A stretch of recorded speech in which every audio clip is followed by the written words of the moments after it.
Coastside Water District, Thursday, September 13, 2022. We are doing a hybrid meeting, a first board meeting that's hybrid per se. And so we hopefully will help make the technology work for us. First thing on the agenda is good evening, gentlemen and ladies and participants. hello, Cam. How's it going? Glad you're here. We just started, so you'll be in roll call. That's cool. Cool. Roll call, please. Okay, Director Coverdale, I am officially here at 7:01 and 33 seconds. Director Michelson, Present. Director Reynolds is absent, Happy anniversary, Glenn. Vice President Mueller, Here. and President Feldman. Here. I'll take the pledge of allegiance. I pledge allegiance to the flag of the United States of America and to the republic for which it stands, one nation, under God, indivisible, with liberty and justice for all. Amen. Thank you. Okay, item 3 is public comment. Is there any public comment? There's no public present, and anybody on Zoom that has indicated to talk? Seeing none, we will go to number 4, which is the consider and reaffirm resolution 2021-06, making findings pursuant to Assembly Bill 361, that the proclaimed state of emergency continues to impact the ability to meet safely in person. So, can we have a motion to reaffirm that resolution?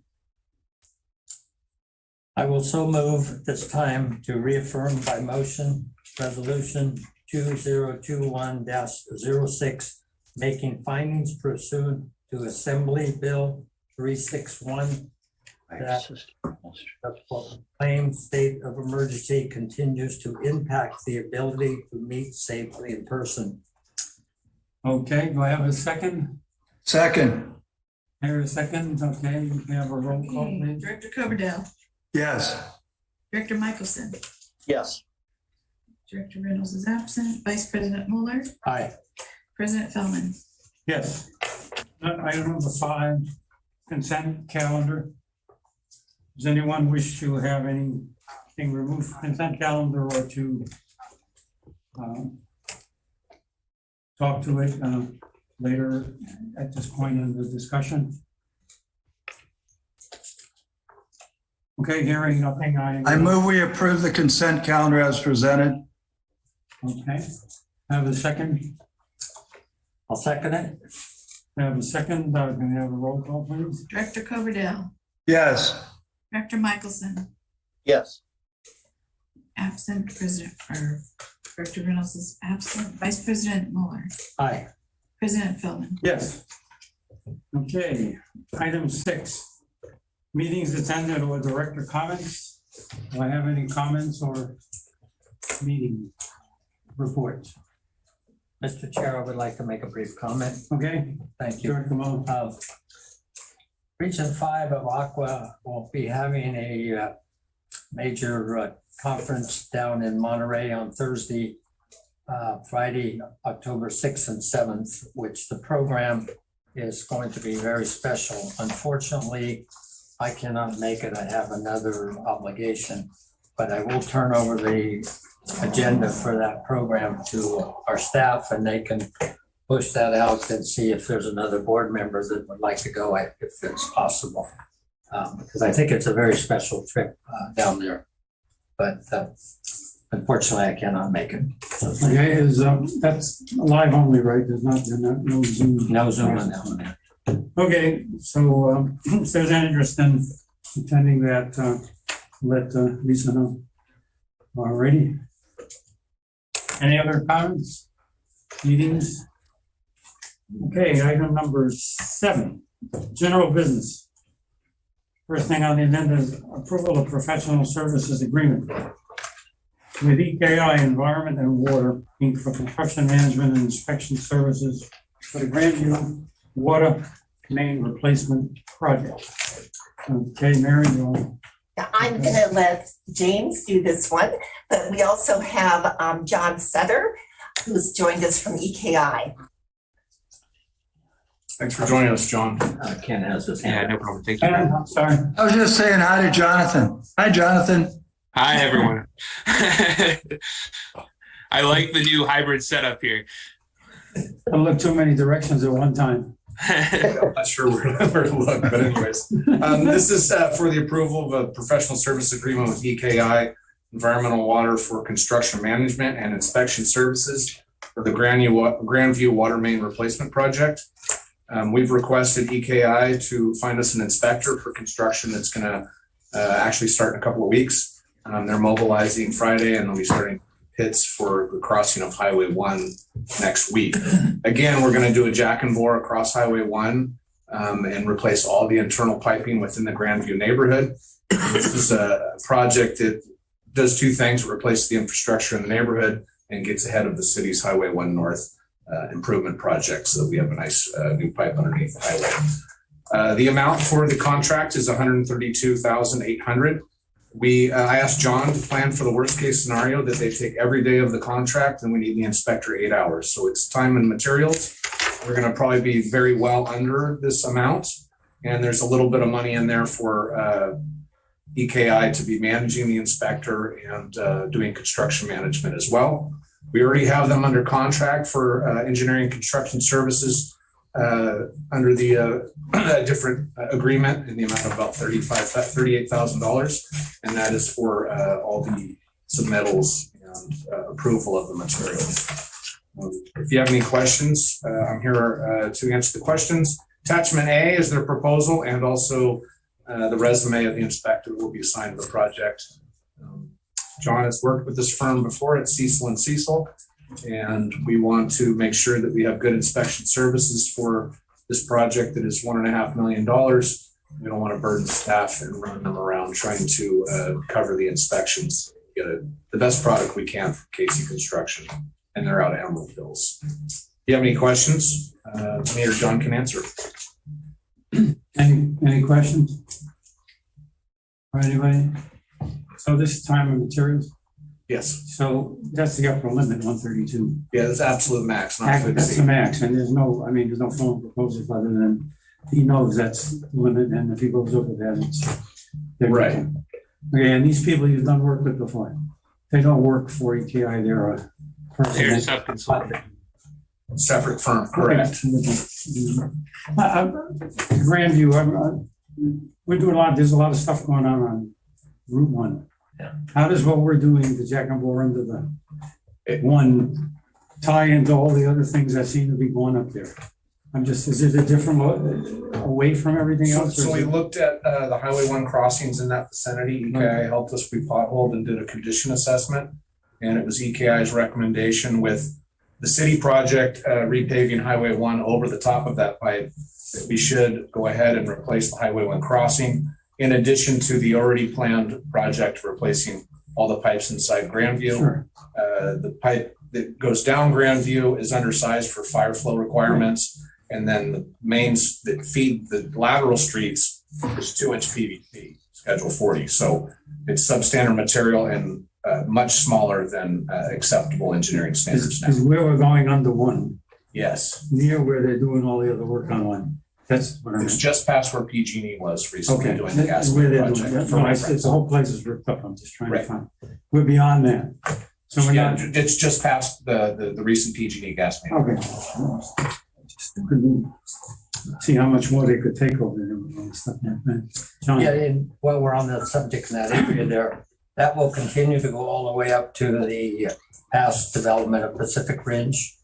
And is that Grandview going up? It's just going to be, it's kind of a fishbone structure of a distribution system. So Okay, it's going to go to the end of Grandview where there's a little dead end road there and stop there. okay, that's it then. Any other Questions, comments for Jonathan? Do I have a motion to approve this professional service agreement? So moved. Okay.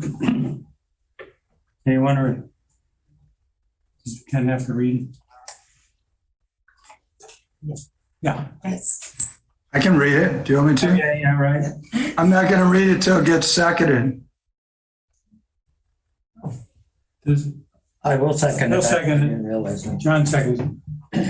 So I'd like to, it's been moved and seconded. You want me to read this? Yeah, go ahead. To authorize the general manager to enter into a professional services agreement with EKI Environmental and Water Inc. for $132,800 to provide construction management and inspection services for the Grandview Water Main Replacement Project. And we all understand it's a materials not to exceed, and EKI has become very effective at coming in underneath our total requested budgets, and we appreciate that. Thank you. Okay, Director Coverdale, Aye. Director Michelson, Aye. Director Reynolds is absent, Vice President Miller, Aye. President Feldman. yes. Okay, the next thing on the agenda is the approval of a water service agreement at 157 Avenue, Portola, El Granada. So we're asking the board to approve this water service agreement. It's a fairly standard agreement, and it's for 130 linear feet of 6-inch ductile iron pipe. There's no fiscal impact, and the agreement itself is standard and has also been reviewed by Patrick's team. Right.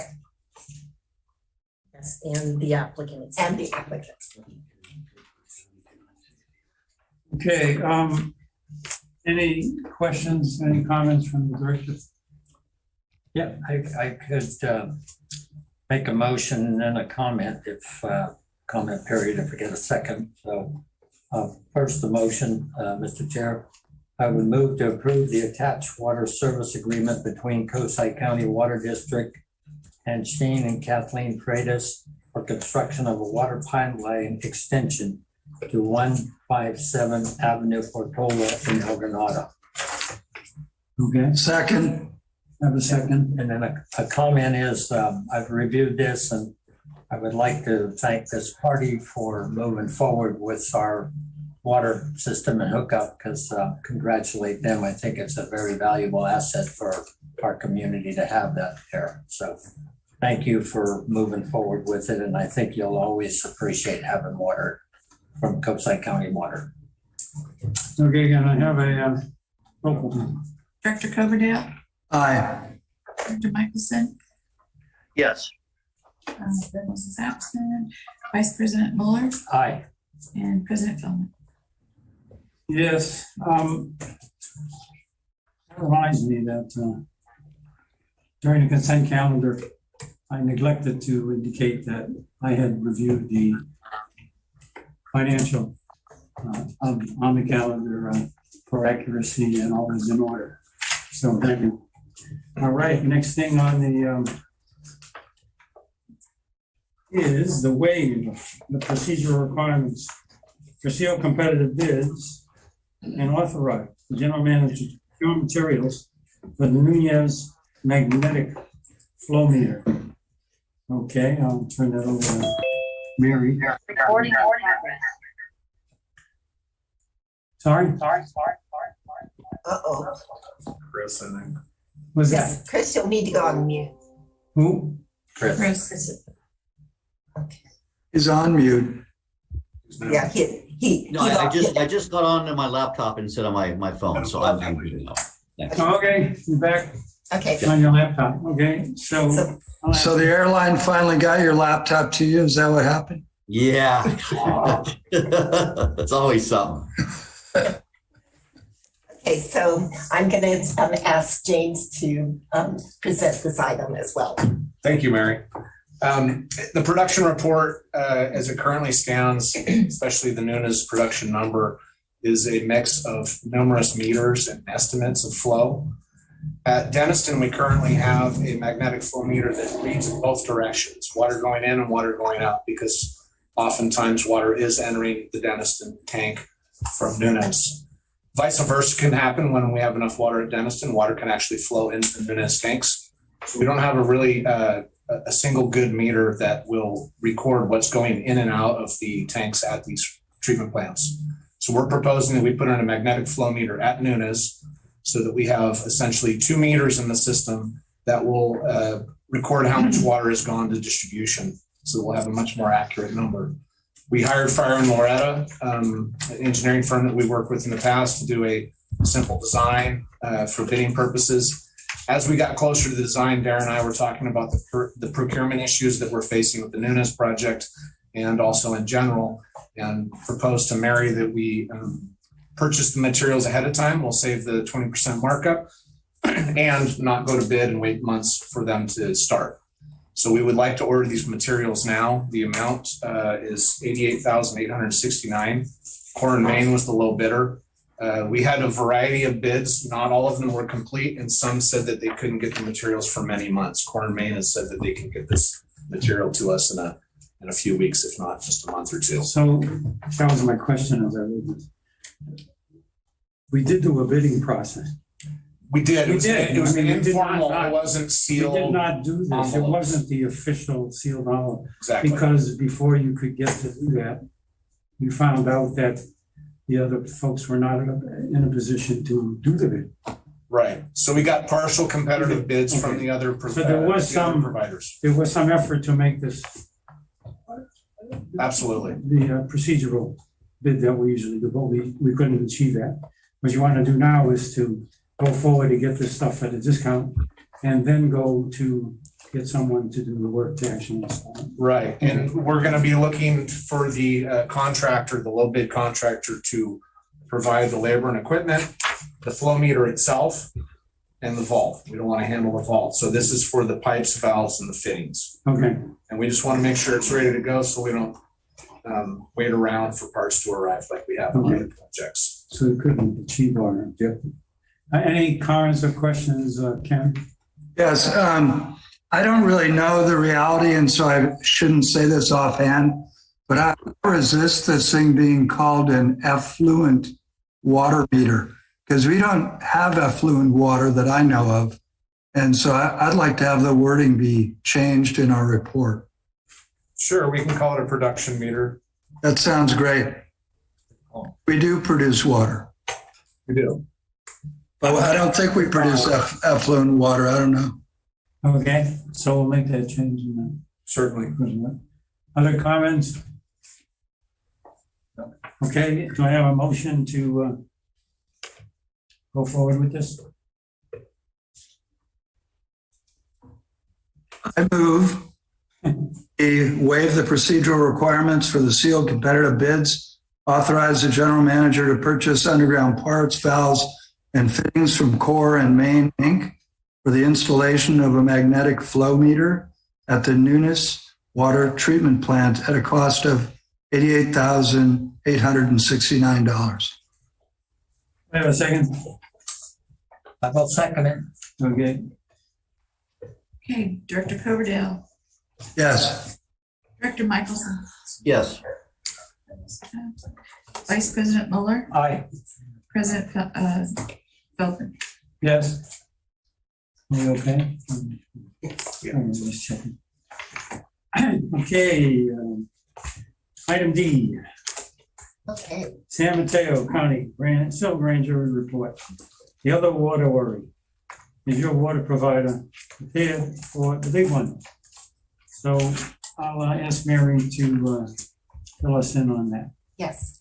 So in early August, the San Mateo County Civil Grand Jury released a report targeting the question, to what extent are water providers in San Mateo County prepared to supply water to customers in the event of a major seismic catastrophe? So back in February 2022, the Civil Grand Jury conducted 27 interviews with 10 water agencies. and requested documents. So including us, we were interviewed confidentially. The report is a result of their efforts. So, I will say, first of all, that our CCWD staff recognizes that emergency preparedness is critical in our role as first responders in water emergencies. So, we actually welcome the San Mateo County Civil Grand Jury's attention and interest in looking at such an important topic for our community. So the grand jury came up with 5 recommendations. The district must provide a response to the grand jury by November 4th on the first 2 recommendations. Our plan is to share a draft response to the board at the October board meeting. The first 2 recommendations focus on performing emergency preparedness exercises consistent with our emergency response plan and documenting results and after action reports. We are to show that we have implemented such exercises and reporting by March 23rd, 2023. The next 2 recommendations are not applicable to the district, as the district already complies. And so those recommendations were to have at least 3 days of water storage and 3 days of fuel storage. The last recommendation encourages the county to coordinate disaster response with water providers.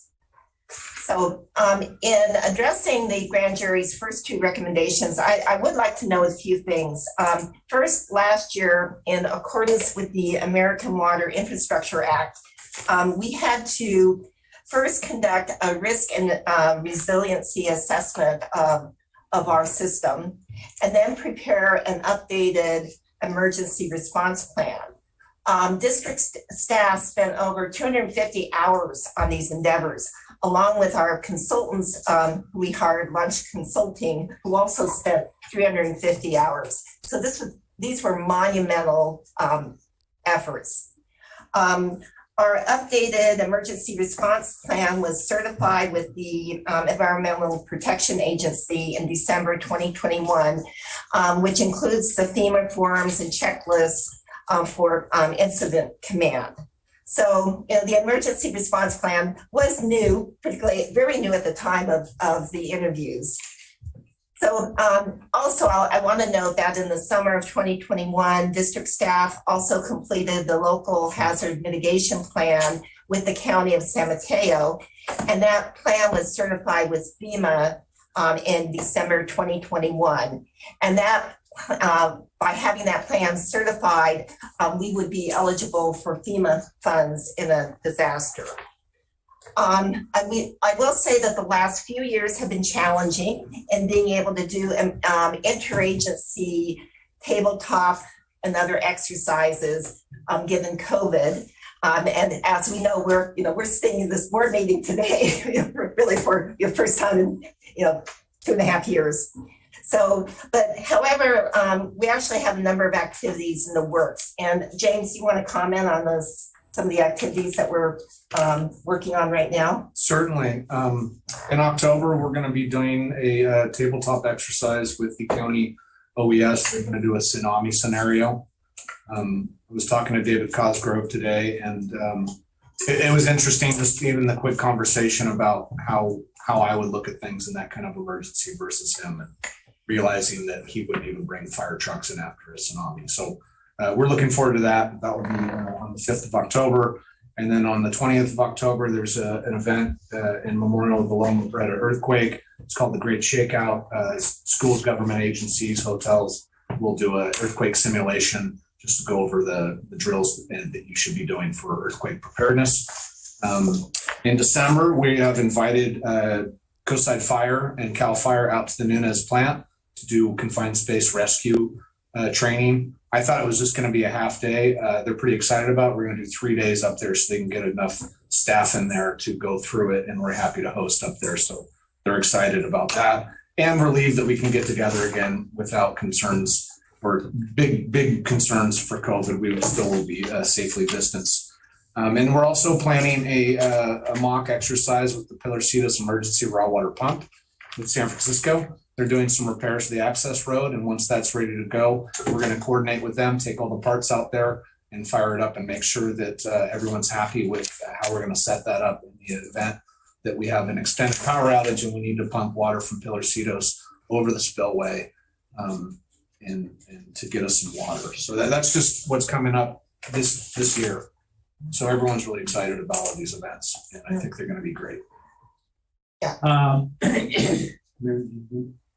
I think some more. Go ahead. So, one of the things that, as we thought about the grand jury report, we can never be too prepared.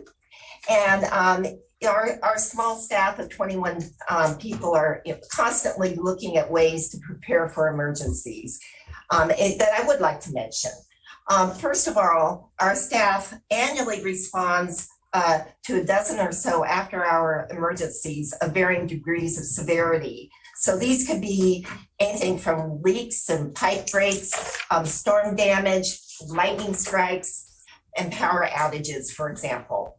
And each of these emergencies become a learning experience for our staff, and often we do informal follow-ups on how we could improve our response or have even mitigated the situation.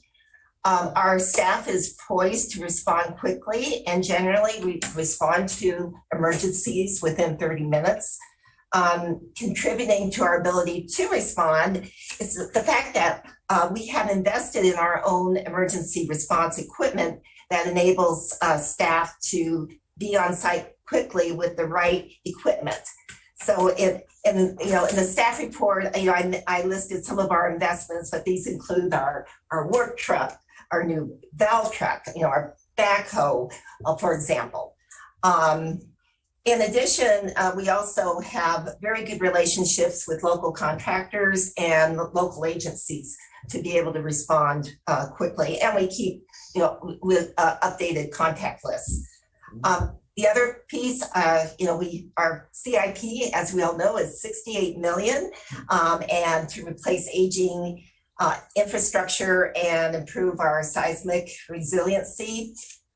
In recent years, we have done some seismic evaluations of our tanks, for example, and included the replacement of the Half Moon Bay tanks in our CIP to bring up current seismic standards with the tanks. So, James, I know we have other things you'd like to comment on, so can you share some of the other things that we're doing? Certainly, that was a good inventory of equipment and parts that we've had. I don't know if you mentioned the generators that we added to the Denniston Water Treatment Plant and the booster station. That was something that came up in the last few years, and I think it's a good investment. We can turn on that plant when things aren't going right. Even if the system's split in two, we could send some water in from that side. We purchased the emergency pump that I just talked about as an alternative to the logistics involved with trying to put a generator at the Crystal Springs pump station. I don't think San Francisco would let us, and logistically just refueling a generator of that size out there would be really, really tough during an emergency. So I thought that was a really great idea that staff came up with. We have the ability to pump from Pilarcitos over the spillway for indefinite periods of time. San Francisco's even asked if they could borrow it and are interested in setting up their own pumping system just for biological in-stream flow requirements. So they were very supportive, and I'm very proud that San Francisco was supporting us in that. We had the Cal OES grant for the fuel storage at Nunez. We went from 1,000-gallon diesel tank to a split tank that can carry nearly 5,000 gallons diesel, 1,000 gallons unleaded. As you know, in a power outage, the gas stations usually don't have generators. So during the PSPS season, we don't fuel up our trucks at the unleaded side of that tank. We do during the off season just to keep the fuel fresh. And that's another very nice addition to our repertoire of preparedness. Instead of having 3 to 5 days of diesel, we have about 3 weeks worth of diesel to support operation and all of our emergency generators if they're all running at the same time. Our pump stations all have generators. We have, in the last few years, also added load bank testing, which is really throttling, putting the running them at their capacity to see if there's any issues. When you have a generator, if you just exercise it once a month for 15, 20 minutes because the airport won't let us run them longer, you really want to put the gas full throttle and see how it performs. And we found a lot of problems with the generators through that process. And I'm glad that we've been supportive of those efforts. Staff training and certification, we're all very highly certified in what we do. We've also added some ICS and incident command system training and some FEMA training for staff, so we know what our roles are in an emergency if we do have to activate the EOC. We all know that it's important that our families are ready for emergencies personally, and also the district wants to make sure that staff's family are well prepared to come in. My philosophy is take care of your family and come in as soon as possible. We procured some emergency food kits for all of our staff. So each family or each staff member gets enough food for one person for 4 weeks. We figure we'll support a family for a week. There is water purification, cooking utensils, pretty much everything you need, so that if someone needs to come and work, they can know that their family has got some food and the ability to cook and take care of themselves. So that's important too. And I think it's important that we also reach out to customers and make sure that they're prepared as well. And I think that about covers it. I could go on and on about how prepared we are, but we can never be too prepared. I agree, Mary. Well, and in summary, as we will respond to the grand jury, and you'll see our response next month. So to summarize, I mean, before I ask the directors for their comments, the grand jury report was issued to the 26 organizations in the county.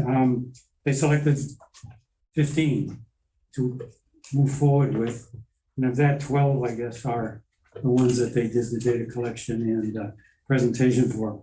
What I found positive, I mean, when I looked through this, was simply that there were only 4 of the organizations that were really prepared fully, as put in number 1 and 3 and 4 for the fuel and for the water supplies. We have 2 things to do to be able by March of next year to demonstrate that we can do this emergency response, and number 2, then to report on that demonstration. That's what I understand. I think all things considered, we did quite well. I thought the report was well done. I mean, I felt that they had done a professional job of trying to lay out what the issues were, what had to be done, and how people had to be concerned with this. So I felt that this was a report that gave us a sense of being very positive about what we've done. I looked at it as saying, hey, you guys have really made a strong start in this. So I felt that reading this, I was very positive about the whole situation, and I know that will meet the objectives that they put out for us. So I appreciate all the things that are in place already, because we're nearly there, and I know you're going to make it to the end. Other comments, please. I do, Mr. Chair. Yeah. Just a couple of points here. Again, this August 5th letter that was confidential, I kept reading it like you have, and I think you made good points there. And our staff has kept us informed over the months regarding infrastructure repair and what we're doing. That's wonderful. And on page 7, I think we're doing quite well there with our daily water usage. But they missed one point in there that we're probably the only, excuse my voice, water district with agriculture too in it. And they didn't mention anything about agriculture. And a personal feeling that I did make a note on the first page, there was nothing said about the growth in San Mateo County. Go down El Camino and see the building and the high rises going everywhere. I think that should be considered in a situation like this, because we in the water district world and water world, how are we going to continue to ensure that we'll have a supply for an emergency because of the development there? And then on page 17 of the report, F5 at the bottom, the county Department of Emergency Management has not followed EPA recommendations that coordinated disaster response with county water providers. So they get a little trip to the woodshed too. If I may say so, that we actually were contacted just this week by the county, so. The trip to the woodshed straightened them up a little bit. So That's a nice way of saying it. Ken, Chris, comments? There's a question. Yeah, I can say historically, when I was first elected, I was in a minority position, a 3-2 minority position. And we received numerous grand jury reports. And I recall the majority actually thumbing their nose at prior grand jury reports. So I really have to commend staff on what a turnaround, level of cooperation is really second to none. And, I did take the time to read the grand jury report. I think really the only deficiency that I really saw was maybe we were underreporting while our staff was too busy actually preparing for actual emergency. So I really have to say we did a great job. And I know, Bob, you did touch on this in your opening comments. We were really at or near the top in almost every category of actual preparedness. And that's where the rubber meets the road. So I really want to commend staff for just a professional job that they're doing. Thanks. Okay, Ken, anything from Vernon? Oh, I just, I appreciate the county and the grand jury taking the time to evaluate emergency preparedness. I think it's appropriate. I think if there are deficiencies, the best attitude is how do we solve those? What's the easiest way to do it and the best way to do it? And I don't know how everyone else on the board feels, but I think we have one of the most proactive staffs of any special district or almost any other organization that I've seen. And I really appreciate the professionalism and the way that our staff steps up to these challenges. And I don't think the challenges can really be looked at with a timeline, because I think the emergencies we're going to face in the future are going to change. They're not going to be static. And I think that the best thing we can demonstrate is resiliency and willingness to take on whatever the new challenge is and really put energy toward it. And I would compliment staff. I think staff has done a great job. And I think that knowing our staff and seeing their performance, I feel confident that they're going to continue to do a great job. So I'm pleased about that. And, it's always easier for somebody to tell you there's a tick on your arm for you to brush it off than to just kind of look the other way and suddenly you've got Rocky Mountain spotted fever. So I think it's great. And I compliment staff. Thank you for the comments. I agree.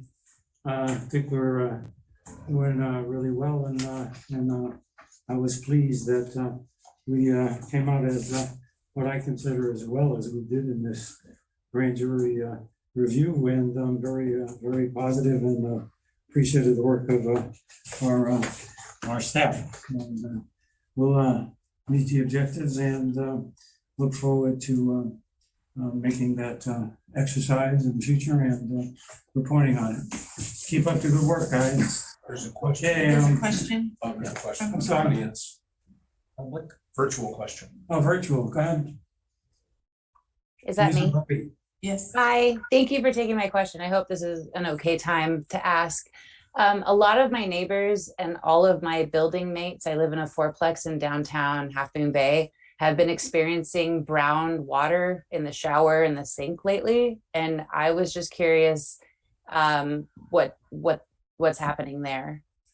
Okay, Lisa, we would have been better served if this had been on the early part of the agenda in our. I'm sorry. It's okay, but since you're here and you've made the comment, I'm gonna make sure with Pat, it's okay if I can ask staff to please just comment on that, because I think it's an important issue and one that we understand and know about, and we might give them an update on what's going on. Does that make sense to you, Pat? Is that legal? Yeah, I think that's fine. This would have been under public comment, Right. which I is earlier on the apologize. agenda, and I think it's fine for Okay. there to be a quick response to that question. Okay, fine, Lisa, we'll ask Mary and Jim to respond to that. I'm gonna have. Sure. And Lisa, if you can give us your phone number somehow, I don't know if you can get it to the board secretary, we can talk in greater detail. Oh, that'd after be the meeting. wonderful. Yes, absolutely. So I don't know how we can do that, but in short, we had a source water change. As you know, we've had some extremely warm temperatures the last few weeks. We were on the Pilarcitos Lake source. There were some cyanobacteria concerns there that we decided to proactively switch sources to the Crystal Springs source, which has been a bulletproof source for us. But apparently we have come to the realization that some dissolved iron has come from that lake that has come through the treatment plant. So when it leaves the treatment plant, it's crystal clear, but once the iron reoxidizes, it turns yellow. So what we've done is we have gone to blending the two sources and made some chemical adjustments at the plant. It should clear up. The water is safe to drink and meets all drinking water standards. It's a visual color thing. And we're running some analysis and looking at ways that we can adapt to this climate change and how we can better foresee these things before the water in the system changes. So we appreciate the question and your patience. Thank you. Is that okay for you, Lisa? Yes, thank you very much. If you have any other comments, just get to Lisa and we'll put you in touch with Jim. Just call the main line tomorrow. Will do. Yeah, I'll do And that. ask Thank for you so Lisa. much. Okay, thanks for your comments. Appreciate it. Thank you. Take care. All righty. If I may just. I'm make a- sorry, John. I know it's not on the agenda, but just briefly, I understand throughout the state of California, there's other incidents, which is not just isolated for us. This is a serious situation, as you said, well explained. Staff, James, you've done a great job of explaining that because of the drought issues. I mean, we're very fortunate. It's just a minor issue because there's some major ones with a lot of communities and no water with a lot of communities out there, which is off the agenda, but it just want our customers to know that we're doing our very best. As Lisa just appreciated a comment from our staff. Thank you. Patrick, can I make one more comment on this? Sure. I think the operant thing that we heard from James is that this water is safe. Right, It may not look like we would like it to look. right. It's 100% safe. There are no health risks with using this water. We meet all the appropriate standards and measurements, correct? I mean, Correct. that's the most important. We're on thing. full compliance. It's just unfortunately a visual discomfort, and I can understand that. But they're trying to make things, look as normal and quickly as possible. Okay, thanks a lot for your comments, and get back on the agenda. Item number 8A, which is Mary's general manager's report. Okay, so on behalf of the City Council of Half Moon Bay, the Mayor Reddick sent the attached letter to us on August 23rd, affirming its support of Coastside County Water District's pursuit of a resilient, sustainable, and integrated water supply for the Coastside, and encouraging the district to explore opportunities to diversify our portfolio, including reuse and recycling. So this was a nice letter, and one that we take seriously, and we are in the process of doing a few things. One is we're in the process of preparing a grant application for a feasibility study. We also are, working with our with EKI and looking into various avenues. And I also attended the water reuse symposium that was held in San Francisco this week. So looking at possibilities. So hopefully more to come in future in the upcoming months and years. So, I was pleased to see the item on the consent calendar and approved by the city. It gives us their sense of where they see us in this process. I want to thank the Water Reuse Committee, Ken Coverdale and John and Director Muller, for their efforts in getting us to this point and taking the charge, taking the lead and making us move toward at least a possible resolution and effort in this area. So good work, guys. Appreciate your efforts, and hopefully we can continue the momentum and see some more things happening, given what Mary and the gang are trying to initiate here on this subject. Any other comments? I have a comment, Mr. Chair. Sure. Yeah, I would like to thank the city of Half Moon Bay and particularly Mayor Ruddick. I think if you look at the letter we received, the third paragraph on the front page from the August 23rd meeting really says it all, that they realize that Coastside County Water District is really the purveyor of our experience of water distribution and fully supports the district to evaluating more water reuse. I think that's a wonderful paragraph in there, and thank the mayor for those comments. I think the last paragraph's a little more challenging. The last line will be, we have to work hard and bring our white flags and reach out to these and other agencies that solicit their commitment and support for this critical effort. So I think that's well written, and I thank them for that. And we all know just about every article we're reading and seeing and hearing now is all about water reuse. And now's the time, and the big men and women that run the state and country are all talking infrastructure and water reuse. And so it's an opportune time for us to start the process, which staff has done a wonderful job. Thank you for that. So Other comments? Ken?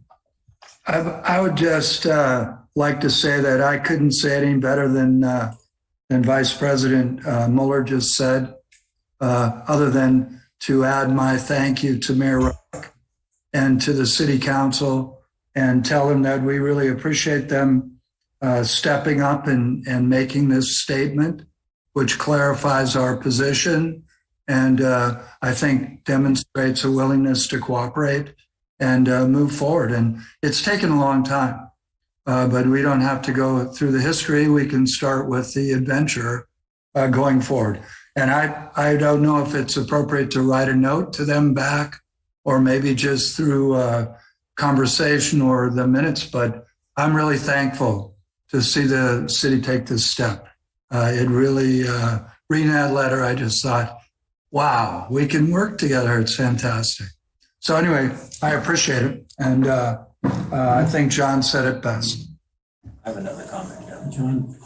Yeah, if I may, I had the privilege with many years ago, my previous experience with the Regional Water Quality Control Board in the San Francisco Bay region, to meet the new executive officer from Oakland that had a tour on the coast here recently, and mentioned to her privately in our little luncheon together that how important it is for us to move forward. And she also was very supportive. And I would imagine in the very near future, the new chair of the San Francisco Bay Area Regional Water Quality Control Board will be from our coast. I think she's vice chair now, and they will be voting, or if they haven't voted already, on a new chair. So we have some good allies out there right now. So I think the iron's hot. We gotta start burning it up. Thank John. Other comments? Chris? Yeah, no, I just want to say I really, would like to thank the city for that letter. I think the two biggest players are clearly all on board, and now we need everyone else to fall into place. And as everyone said, let's make this happen. Thanks. I think, Mary, if I'm not saying, you did send a note back to the city, or that was just that's not the one that Ken meant. It would be good if somehow we could, Yeah. note that we were, as the board is positive about the city council's support here on my signature. Or whatever you want to do. Okay. And then as far as the last paragraph is concerned, we have the right people carrying the right flags. Mr. Coverdale and Mr. Moore, and see if we can't get them to carry that flag up the coast of it, and see if we can't enlist the rest of the folks in moving forward with us.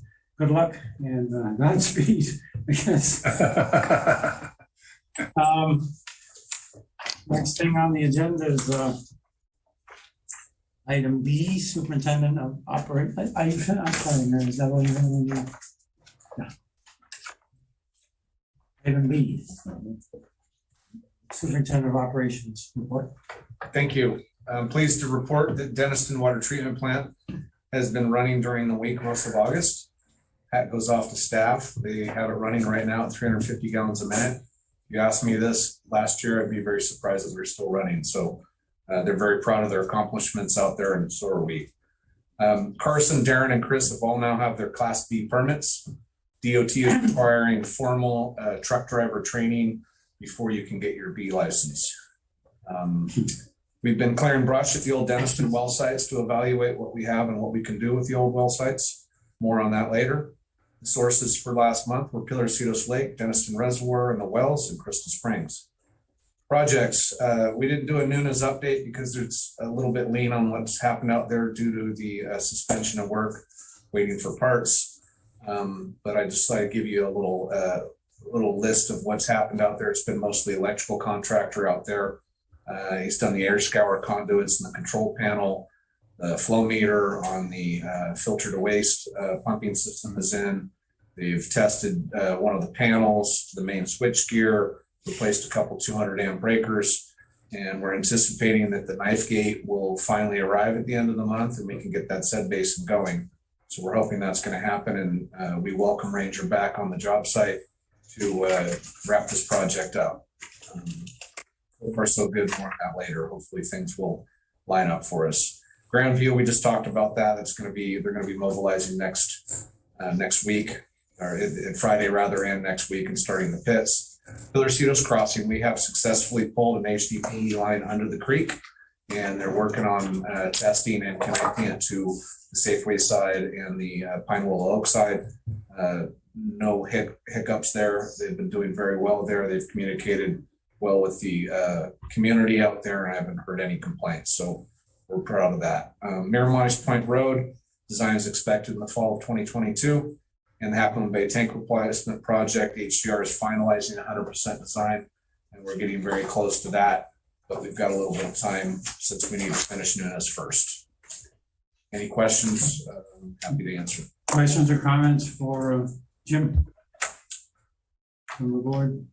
Yeah, I did stop by on the Pilarcitos Crossing a couple times on my other little duties, and it looked like it was going quite well, and the unhoused people were a little bit further west of the actual project. Is that correct? Yeah, they've been staying clear of us. Okay, and then I understand, I heard a rumor this afternoon that there was a fire in the area over there today, or is that just? Darren sent me a text that there was a fire over by the caboose, which I think he meant by Dad's. Oh, okay. So and I don't know any it details. was on the east side of. Yeah, and Okay. fire did not have to pull any water from the hydrants. They put it out quickly. All right, thank you.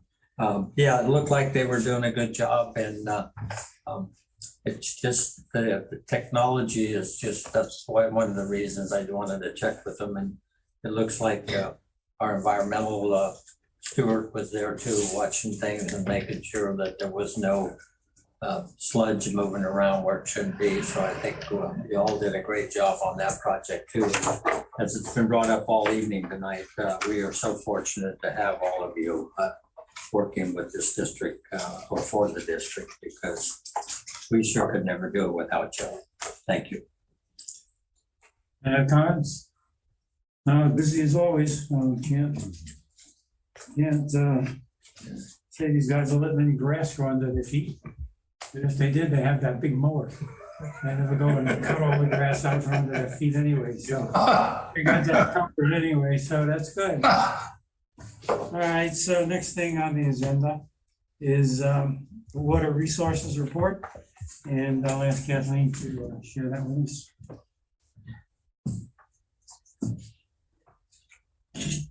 So my first informational item is regarding our water shortage emergency and outreach. So we're planning on doing some more outreach in October. More advertisements, put an ad in the magazine, the monthly magazine, and there's going to be a special issue for the Pumpkin Festival this year. We'll also be set up our outreach on Saturday for the Pumpkin Festival. Probably a pretty good turnout since we haven't had a festival in a few years, so should be a good event. We're still notifying customers via WaterSmart, trying to identify high water users or customers with high consumption. So staff is still, using that method to contact customers, and we'll continue doing that. But and we'll also kind of uptick the outreach advertisement. So my second item is that San Francisco gave us an update on September 1st of their alternative water supply plan. It was at a Bosca water management meeting.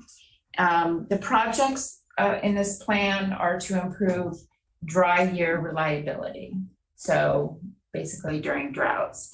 And a final report on these projects and the planning horizon is to 2045, I think, is the Mary, yeah, is due to be released in the summer of 2023.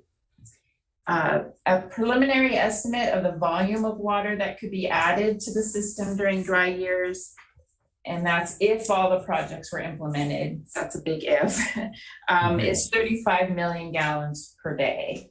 And in the table in my report, I broke it down by project, the estimated volume produced.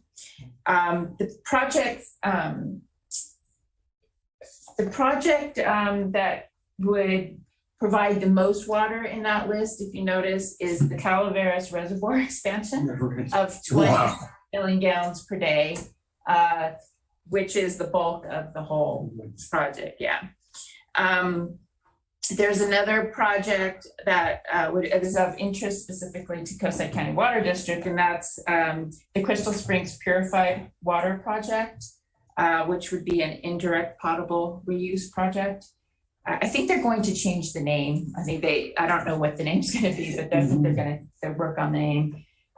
So that project entails building an advanced purified treatment plant. They would take the effluent from the wastewater treatment plant in Redwood City and treat it to whatever the regulations aren't finalized yet for a lot of this, but whatever the regulations specify, they'll treat it to that, and then they will pump it up to Crystal Springs Reservoir and use Crystal Springs as storage for that water. And they're estimating 5 million gallons per day, potentially, so.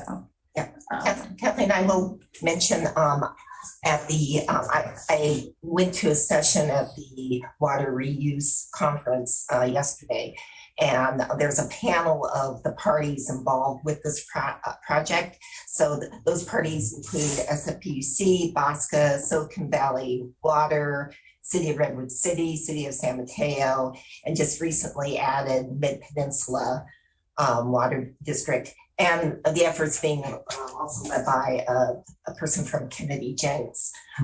This project was envisioned, started being envisioned around 2014, 2015. And so these parties have been working together since that time to look for solutions. They've looked at other opportunities. For example, they commented yesterday that they were thinking maybe, the water could be injected in a groundwater basin, for instance. But in looking at the options, they see that this is a that Crystal Springs does offer, a lot of good possibilities between storage and the resident time of the water being in Crystal Springs. Obviously it will impact us. And so, we have voice from time to time that they really need to start including us or understanding.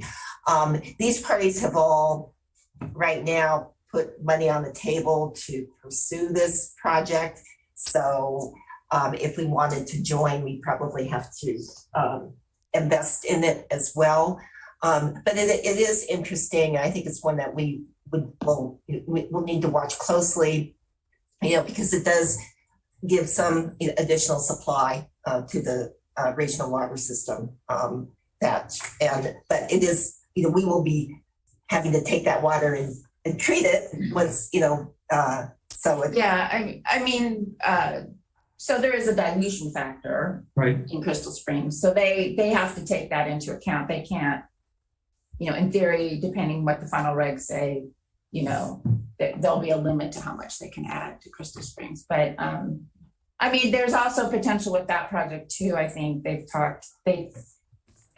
again, once the regulations are finalized, they could do, so the interested agencies like Mid-Penn or Redwood City could actually use direct potable reuse. So they could take it from the pipe before it gets Crystal Springs if it meets all the requirements. So so that project has a little bit of flexibility.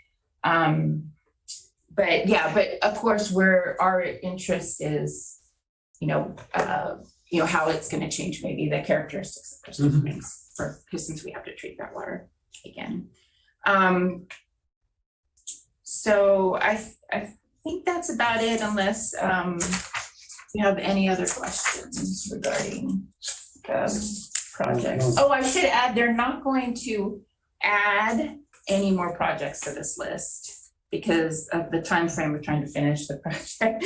So it's limited to the projects on this list. Does one have to, the biggest hit here, 65% is Calvera. One have to take that with a grain of salt. Well, they really going to be there in time to.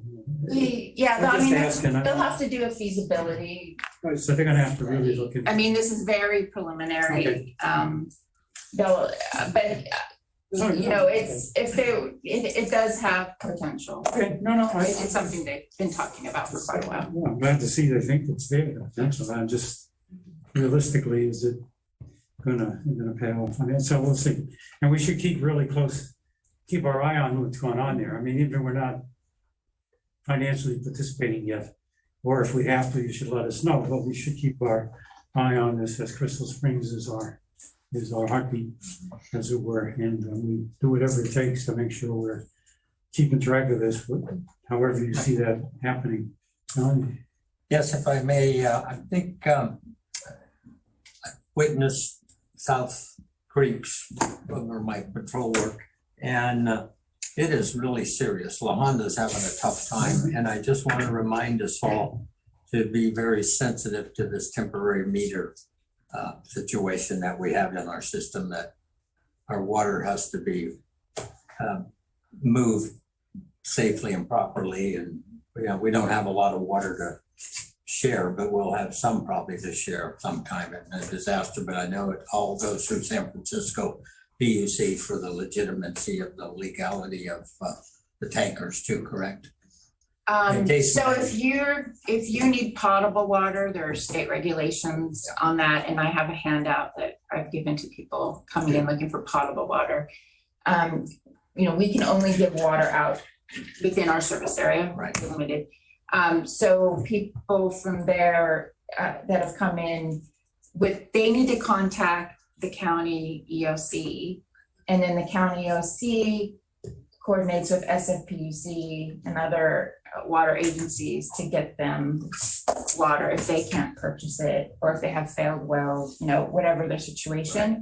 So it's very important that the county understand who has water and who doesn't, because they you know, as for the emergency planning Right. situation, which again, I think was the grand jury pointed out, there's a lack of communication probably there.